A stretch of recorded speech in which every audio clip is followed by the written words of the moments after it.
Hi there, my name is John Semenyuk, and I am a teacher currently in Albania, teaching in Tirana.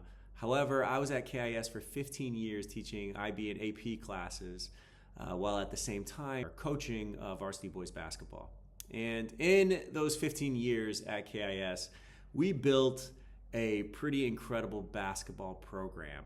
But that entire program was built off of hard work and dedication. When I first started coaching, we would go to CISA and we would get our butts whooped. And I saw that the gap between where our team's skill level was and where we needed to be if we really wanted to compete was just huge. So what we did is we went all in.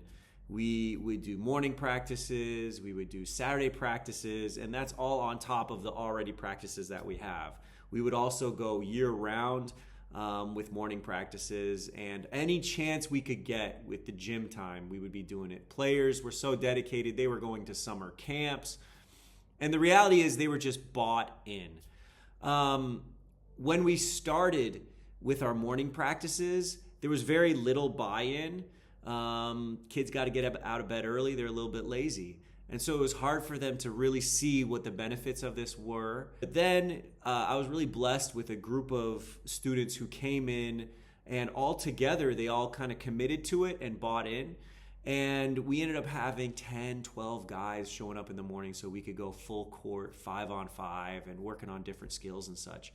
And that immediately translated to championships in our local league, championships in friendly tournaments that we were invited to.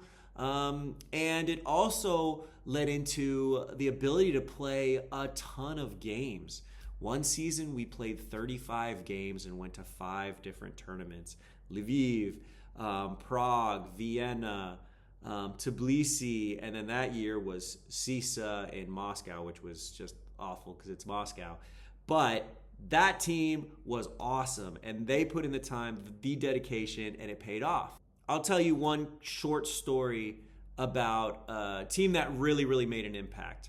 So we had that team that did those 35 games, and after a year or two, they all basically either graduated or were leaving. So we had a transition. And the 9th graders were all on the JV team, and their CISA that year had gone really, really poorly for them. And so just like team dynamics, everything on the JV squad was not there. Their maturity was really low. And so I was going to inherit them the next year into the varsity squad because my whole team pretty much was gone. And so I was like, we're going to have to start at square one. It's going to be hard. And so we had a tournament that year in Lviv at the beginning of the season. And all these new guys were there, and right off the bat, we're down by 15 points. And I'm just like, this is hard.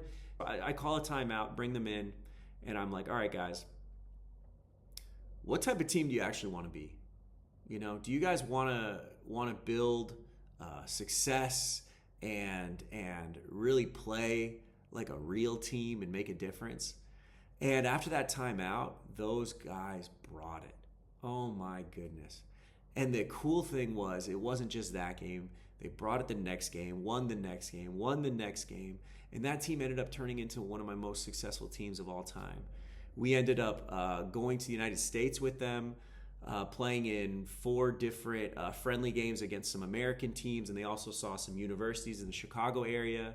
The following year, when all of them were going to graduate, it was right before COVID hit, and we ended up going to Israel, and we won the championship at that tournament in Israel. So it was an incredible culmination of all their hard work, because those students had been in our program basically from middle school all the way up through their secondary 4 year, and all that hard work paid off. And so I'm here to encourage you to buy in, to work hard, and understand that just going to practice, 3 times a week or twice a week or whatever, that's probably not enough if you really, really want to build something special and be successful. Understand that this won't only benefit you, but it benefits the whole community, because then you guys have a special product, your games and how hard you guys work together, that can then show off to the school community as well. And so, yeah, I just encourage you that it takes a lot of hard work and dedication if you really want to build something special and make some incredible, incredible memories on the way. Once a Kozak, always a Kozak. And this arm bleeds yellow and blue, and this arm red and black. I can't wait to come home and be able to coach once again at KIS. But until then, you guys got to bring it. Go Kozaks!